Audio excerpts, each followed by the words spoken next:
Vamos iniciando o estudo do livro Libertação. Nessa semana nós vamos ter 2 capítulos para estudar, capítulo 5 e capítulo 6. Para isso, então, nós vamos fazer 2 vídeos. Um agora é esse que eu estou com vocês. No final dele nós vamos ter um tempo para colocar as nossas opiniões, os nossos comentários.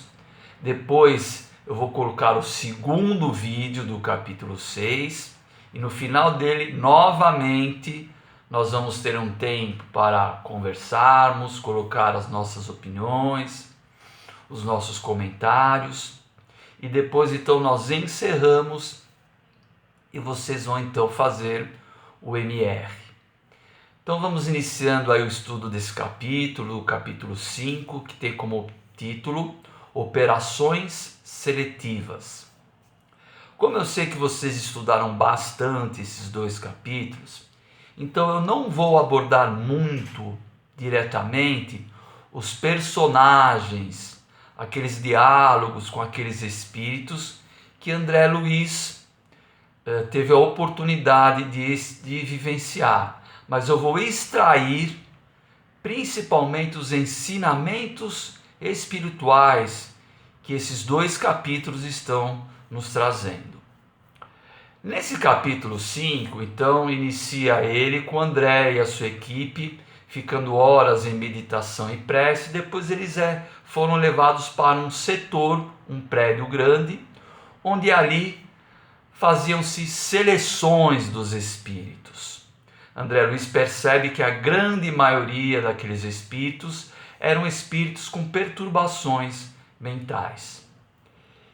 E ele percebe também que ali haviam guardas especializados em radiações luminosas. Pela cor que aqueles espíritos irradiavam, na sua luz própria, então eles sabiam ali os malfeitos daqueles espíritos e eram encaminhados para aquele julgamento. E aí vem o nosso primeiro ensinamento a respeito das nossas projeções luminosas, irradiações luminosas. Todos nós irradiamos luz. E aí nós lembramos da passagem do Evangelho que fala quando Jesus diz: sois luzes, façam brilhar as vossas luzes. Depois, André Luiz vai questionar se aqueles espíritos estavam forçados naquele lugar. E a resposta é muito interessante. Ele vai ser orientado que não, que aqueles espíritos não foram capturados na hora do desencarne e levados ali à força para aquele julgamento. Não, eles desencarnaram, mas por causa do padrão vibratório deles, eles não conseguiram enxergar os benfeitores socorristas, que são aqueles espíritos que nos recebem após o desencarne, com amor, com carinho, nos encaminhando. Mas aqueles espíritos não conseguiram enxergar. O que eles enxergavam eram espíritos que vibravam no mesmo padrão, e eles foram seguindo aqueles espíritos até estarem ali naquele setor. Depois, mais para frente, então nós vamos ver o objetivo daquela casa e o trabalho dos juízes. E um juiz, na voz de um juiz, fala que aquela casa não era uma casa nem de penalidade, nem de recompensar ninguém, mas sim de triagem, uma espécie de triagem para aqueles espíritos delinquentes a cumprirem as suas penas reparatórias em tempo e lugar adequados, e que ali não haveria misericórdia a nenhum espírito, que eles estavam recebendo o efeito do que eles fizeram. E um juiz, nessa hora, ele é muito enfático em dizer: a cada um segundo as suas obras. E a postura era mesmo uma postura de condenação àqueles espíritos. Depois nós vemos uma passagem muito importante, quando um juiz hipnotiza um espírito, uma mulher, que confessa os seus crimes dentro do próprio lar, e ele começa a falar para aquela mulher: loba, loba, loba. E aí a face dela começa a se transformar em um lobo.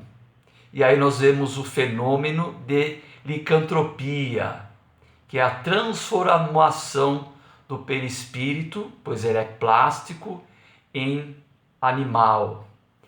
E André Luiz vai questionar o seu orientador, e ele até se sensibiliza com aquela feição daquela senhora, se ela iria ficar por muito tempo assim, nessa posição desagradável. E ele é orientado que a partir do momento que ela se desligasse com a sintonia daquele juiz, daquele espírito, e projetasse a mente dela para espíritos mais evoluídos, obviamente, ela quebraria essa sintonia e o perispírito dela, a feição dela, voltaria à condição normal. Então nós vemos aí esse ensinamento profundo, não é? Da sintonia dos nossos pensamentos, sintonia dos nossos sentimentos, como altera toda a nossa plástica perispiritual. Depois, então, mais para o final do capítulo, nós vamos observar um fato muito curioso para nós, que muitos daqueles espíritos estavam ali, mas se sentindo injustiçados, falando que não deveriam estar ali. Aí nós vemos o exemplo daquele homem das letras, uma dona de casa, depois um rapaz que se aposenta logo, né? Ele simula ali uma aposentadoria forçada. Então eles se colocam na posição de estar em lugar equivocado, errado, por eles não mereciam estar ali. E aí me vem a reflexão e o pensamento de quando nós analisamos o nosso comportamento, como nós temos que ser imparciais e sinceros conosco mesmos. Porque às vezes nós estamos numa condição, no nosso lar, numa profissão, ou mesmo no dia a dia, na vida social, e nós deixamos de aproveitar aquela situação no trabalho espiritual de engrandecimento, acomodados com aquela posição que nós supostamente achamos que nós estamos já fazendo o nosso papel. Então é muito importante essa observação na nossa casa, no nosso lar, na nossa profissão, aonde nós estivermos, na condição que a vida nos deu, se ali nós estamos desenvolvendo um papel melhor para a sociedade e para nós mesmos. Lembra aquele rapaz das letras? Ele tinha conhecimento, mas não passava o seu conhecimento para as pessoas. E eu confesso para vocês que naquela hora eu lembrei de mim, né? Dos educadores e de todos nós, vocês também, porque todos nós temos conhecimentos de muitas coisas. Que não seja na questão espírita, mas que seja em outras fontes do conhecimento, e nós prendemos isso achando que estamos fazendo o nosso papel, não doamos esse conhecimento, e assim em todas as áreas. A importância do servir, que nem Jesus nos fala. Eu vim para servir. Pensou se Jesus pensasse que nem eles, guardasse para ele todo o seu amor, todo o seu carinho, todo o seu conhecimento espiritual? E vamos fechar esse capítulo numa frase que André Luiz vai questionar, porque vários momentos desse capítulo ele ouve a frase governo do mundo, que eles estavam ali para serem julgados pelo governo do mundo. E aí André vai receber a informação de que, como aquele lugar espiritual, a materialidade era muito pesada ainda, um lugar de padrão moral e ético muito baixo, tanto é que não havia misericórdia, não havia praticamente amor com ninguém ali. Então eles mentalmente eles se projetavam como se fosse mesmo na vida terrena e cumprindo um papel de juízes no comportamento das pessoas. E no final da instrução, o instrutor de André Luiz vai dizer uma coisa muito interessante, fazendo uma analogia com a história humana. E nós vamos observar na história humana pessoas que foram apedrejadas, pessoas que foram colocadas em fogueira, na forca, pessoas que sofreram açoites, que nem Jesus, pessoas que foram encarceradas, na voz de juízes, e a história vai provar, juízes se intitulando como magistrados de Deus, magistrados divinos.